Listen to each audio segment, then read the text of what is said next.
welcome to you Dr. MUNA ABDEL AZIZ. She's the Director of Public Health at Warrington Borough Council.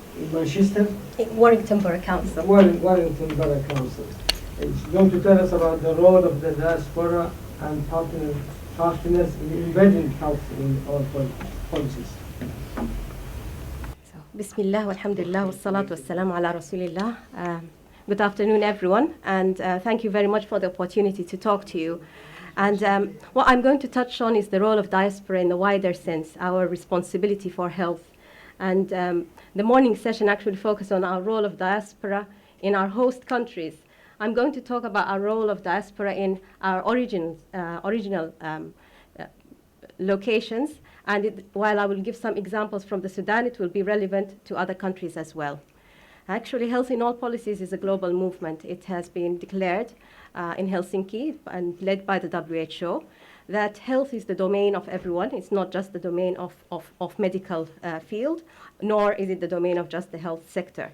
But I want to also link my talk a little bit to what we heard from Professor Moise, because what we try to do in public health is we try to segment, and we try to segment populations. And I would really appreciate personalized medicine in enabling us to segment our interventions to the individual level, which is brilliant for public health. So hopefully we get there.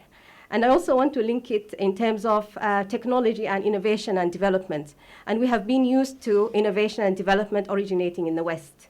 But more recently, we have seen disruptive technologies originate in our developing world. I have just one example, for example, in terms of the mobile phone technology that has very deep penetration into across the world. And we are finding that even through digital IT, that maybe Asian continent, African continent have some really disruptive technologies that the whole world can learn from. So from a health perspective, the mobile phone has been very good news for Africa, because through the mobile phone, you can connect with the rest of the world, and you can interact with health professionals, and you can set up whole health information systems. So this is just one example of what I mean by health in all policies. So in my presentation, I'm going to touch very quickly on a few principles. These principles are well known, and they are not to be challenged. But I will move on to some assumptions that I have personally made. You may not agree with my assumptions. I will try and put in some examples as to why I believe that this assumption may be correct and may hold. I'm also going to give some examples of good practice. I will use example from Sudan, but I will also talk about system leadership, and Mayada opened her talk, ended her talk by talking about adaptive leadership. And I will finish by recommendations for all of us. For all of us in the room, for all of us who are listening from outside the room, recommendations for all diaspora, not just in the health sector, and for partners, local partners in our home communities all around the world. So one of my principles is there's always two sides to a story. So you could see a young lady here, or you could see an old woman. Actually, these two, you could see them both. But sometimes when we hold one viewpoint, we can't see the other side of the story. That's when we become dogmatic, that we have our own version of the truth. And one example of that is how we perceive health and illness.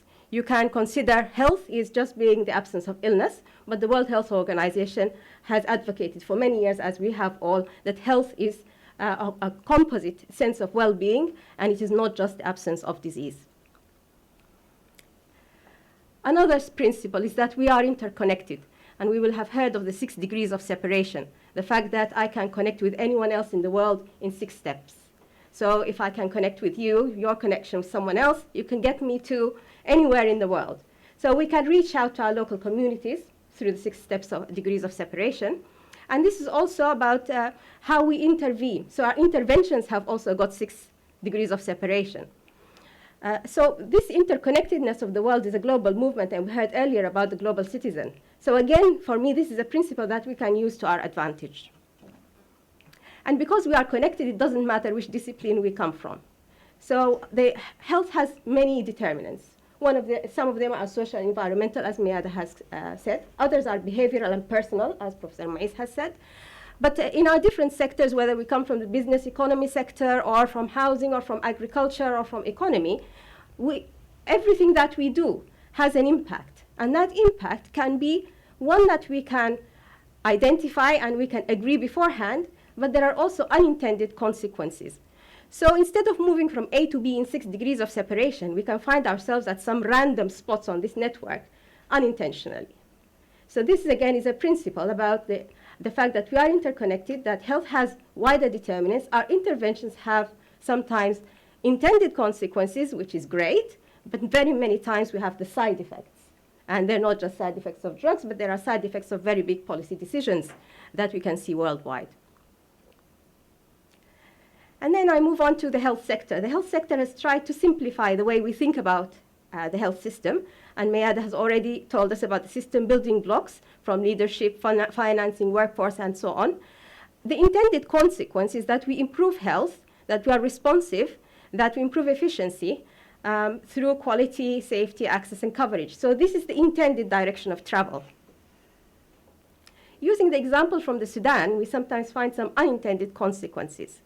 So logically, if we were to put in all of the good health system blocks and we were to improve efficiency, and we will progress, therefore, to improve coverage of health insurance, or we will improve health and well-being, but there's a little bit of an unintended consequence that we have to deal with. The other health determinants, like clean water, education, housing, and so on. So the influence of other sectors can lead us to some unintended final destinations. And these intended and unintended consequences can be complex, volatile, ambiguous, uncertain. And I think that is just a matter of fact. So these are statements of fact. We need to work together to make sure that we are very clear about where we want to get to with our endpoints. So I'm going to move on to my assumptions. As Diaspora, we should consider ourselves a part of the problem and a part of the solution. How are we part of the problem and part of the solution? We are the brain drain. But then we also have this knowledge and skills and connections to be able to contribute to the solutions back home. An example of this is in my home country. Every state, we looked at the numbers of health workers in those states, and we looked at maternal deaths. And we saw that the states with the lowest number of health providers had the highest number of maternal deaths, and vice versa. So this shows us that the inequitable distribution of the health workforce leads to adverse health outcomes. But since then, that research was in 2012, since then, in 2013, there has been a second wave of really intense migration. It hasn't just been in the health sector. Education and all of the other sectors have witnessed that same wave of migration. And at that point in time, when we went to ask Sudanese health professionals, 86% of them intended to migrate. 86% of them have migrated, actually. And the projections over the next few years is that it becomes less and less optimistic. Why is that? That is because the economy has had an unintended consequence on health. A second assumption, role of our partners. We have to be working together. The program is that together the world is better. So together for health means that we have to work together on environment, economy, transport, information, so all of us in this room and everyone who is outside of the room. As an example, I'm going to use the health insurance in the Sudan.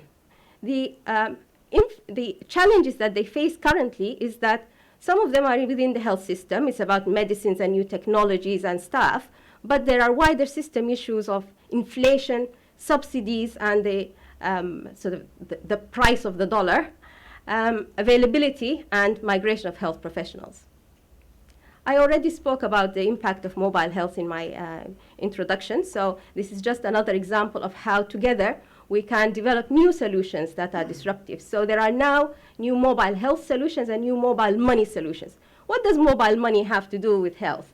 Well, of course, if you can pay your health workers remotely and you can have transactions that are sort of remote transactions, then that is definitely good for health. So my third assumption is that there are solutions for health in all policies that can improve health for everyone. Sometimes the solutions are put forward by others. So if someone in your network contacts you and you're not ready for it, remember the 6 degrees of separation. We should embrace these solutions, whether they come from the media, from the public, or from our worst critics, actually our best critics. I know that I'm running out of time, so this is just one example of looking at the intended and unintended consequences of the refinery business, petroleum refinery in Sudan. This again is an example of good practice. And so the way that was assessed was a procedure which involved all stakeholders in a health impact assessment. Similarly to health impact assessments of the petroleum industry, we have health inequality assessments that can be done alongside it. And there are also examples of the value of business to health. So as experts, we should accept that there are solutions that are grown elsewhere, that they are more likely to bed in and have local ownership. I notice that time is up, so I will not dwell on any of these. I think that there already is good practice in health in all policies. The global health strategy in the Sudan was co-developed by a range of stakeholders. A health in all policies initiative is taking place in the Sudan now, building on at least 5 years of a national health sector coordination council. But that only meets twice a year. What we need is day-to-day working collectively to deliver on a roadmap. So my recommendations, and these are my last slides, that as the diaspora and we are part of the solution, we should manage our returnships. Maybe we could have an initiative through us or through ourselves where we are always there in the Sudan, where I'm only there for a month and then Mad is there for the following month, and 12 people can on a rota. It's for the third month. It's public health now. Just maintaining a presence there, a continuous presence, not necessarily by the same people, but at the same time that we would have someone from agriculture, economy, IT, business, health, all there at the same time.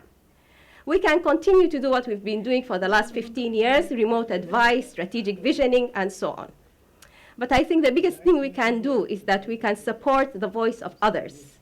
That when the other is saying something that we don't agree with, they have a grain of truth. We should let go of my resource and move to our common interests. And I will end here. Jazakum Allah khair. Alhamdulillah.